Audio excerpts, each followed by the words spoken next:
بسم اللہ الرحمن الرحیم یا ایہا الذین آمنوا اتقوا اللہ ولتنظر نفس ما قدمت لغد واتقوا اللہ ان اللہ خبیر بما تعملون۔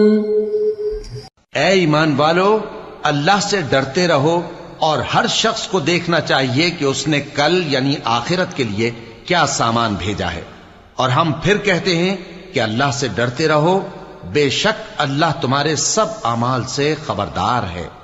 بسم اللہ الرحمن الرحیم، الحمد للہ رب العالمین، والصلاة والسلام على اشرف الانبیاء والمرسلین وعلى آلہ واصحابہ اجمعین ومن تبعہم بإحسان الى یوم الدین۔ قابل صد احترام حضرات شائقین و شائقات سچا پیغام، السلام علیکم ورحمۃ اللہ وبرکاتہ۔ آج کی محفل میراث النبی کے نورانی پروگرام میں آپ کا استقبال ہے۔ اہلا و سہلا مرحبا۔ ہم آپ تمام حضرات و مستورات کا خیر مقدم کرتے ہیں۔ محترم حضرات و خواتین، تعلیم کا آغاز ہو رہا ہے۔ سب سے پہلے آداب تعلیم کا لحاظ کرتے ہوئے تعلیم کی طرف متوجہ ہو جائیں۔ پورے دھیان سے سننا، عمل کی نیت سے سننا اور تبلیغ کی نیت سے سننا، یعنی سنی ہوئی باتیں دوسروں تک پہنچانے کے جذبے سے سننا۔ چند خاص آداب تعلیم ہیں، امید ہے کہ آپ حضرات ان آداب کا ضرور خیال رکھیں گے۔ جزاکم اللہ۔ بسم اللہ الرحمن الرحیم۔ جذبہ جہاد شوق عبادت کی حیرت انگیز مثال۔ علامہ باقری رحمۃ اللہ علیہ نے یہ واقعہ لکھا ہے۔ وہ فرماتے ہیں، رومیوں نے چند مسلمان عورتوں کو گرفتار کر لیا۔ ہارون رشید کا زمانہ تھا۔ ہارون رشید نے لوگوں سے کہا کہ آپ لوگوں کو تیار کیجئے تاکہ ہم فوج تیار کر کے ان پر حملہ کریں۔ ایک عالم نے جہاد کی ترغیب دی کہ اللہ کے راستے میں نکلو، اپنی جانوں کو، اپنے مالوں کو اللہ کے راستے میں پیش کرو۔ وہ کہتے ہیں، جب میں نے لوگوں کو اللہ کے راستے میں جہاد کی ترغیب دی تو اس کے بعد اپنے گھر کی طرف آنے لگا۔ راستے میں ایک جوان لڑکی کو انتظار کرتے دیکھا۔ میں اس کے قریب سے گزرنے لگا تو اس نے مجھے اپنی طرف کوئی بات کرنے کے لیے متوجہ کیا۔ میں سمجھا کہ شاید اس کی نیت اچھی نہیں، تو میں اس سے آگے گزرنے لگا۔ وہ لڑکی کہنے لگی، کیا نیک لوگ ایسے بھی ہوتے ہیں جو کسی کی بات ہی نہیں سنتے؟ تو پھر میں رک گیا کہ یہ بچی کچھ اچھی بات کرنا چاہتی ہے۔ میں نے کہا، بیٹی آپ مجھے کیا کہنا چاہتی ہو؟ اس نے کہا، آپ ہی نے جہاد کے لیے ترغیب دی ہے۔ میں نے کہا، ہاں۔ اس نے کہا، میری طرف سے یہ رقعہ لے لیں اور یہ تھیلا لے لیں جہاد کے لیے۔ میں نے جب رقعہ لے کر پڑھا تو رقعے پر لکھا ہوا تھا کہ میں اکیلی گھر میں ہوں، جہاد کے لیے خود تو نکل نہیں سکتی، مگر میرے سر کے بال کافی لمبے ہیں۔ میں نے اپنے سر کے خوبصورت بال کاٹ کر اس تھیلے میں ڈال دیے ہیں۔ ان بالوں سے کسی ایسے گھوڑے کی لگام بنا لیجئے جو اللہ کے راستے میں نکل چکا ہو۔ وہ کہتے ہیں، میں حیران ہو گیا کہ عورت میں جہاد کا اتنا جذبہ کہ اپنے سر کے بال کاٹ کر دے دیے اس گھوڑے کے لیے جو اللہ کے راستے میں نکل چکا ہو۔